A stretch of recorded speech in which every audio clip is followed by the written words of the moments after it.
Bonjour à tous. Le pape François a accompli une visite de 8 heures au Luxembourg sous une météo bien maussade et il faut le dire dans une relative indifférence de la majorité de la population. Mais c'est dans une atmosphère paisible et familiale qu'il a été accueilli à l'aéroport ce matin par le grand-duc Henri et son épouse et le Premier ministre chrétien social Luc Frieden.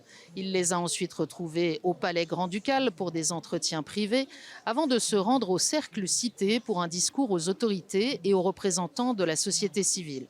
Le pape est venu encourager ce petit pays au carrefour de l'Europe qui a connu toutes les vicissitudes et toutes les espérances du continent depuis les guerres jusqu'à la construction de l'Union européenne.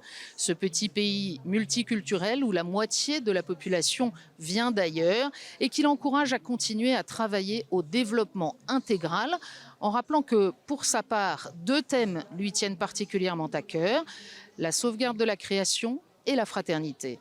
Infatti, per essere autentico e integrale non deve saccheggiare e degradare la nostra casa comune, la natura, e non deve lasciare ai margini popoli o gruppi sociali, tutti, fratelli.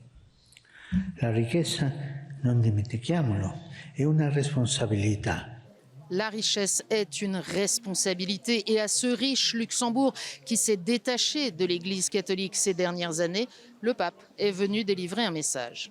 Come successore dell'Apostolo Pietro, a nome della Chiesa, che, come diceva Paolo VI, è esperta in umanità, sono inviato anche qui a testimoniare che questa linfa vitale, questa forza sempre nuova di rinnovamento personale e sociale è il Vangelo.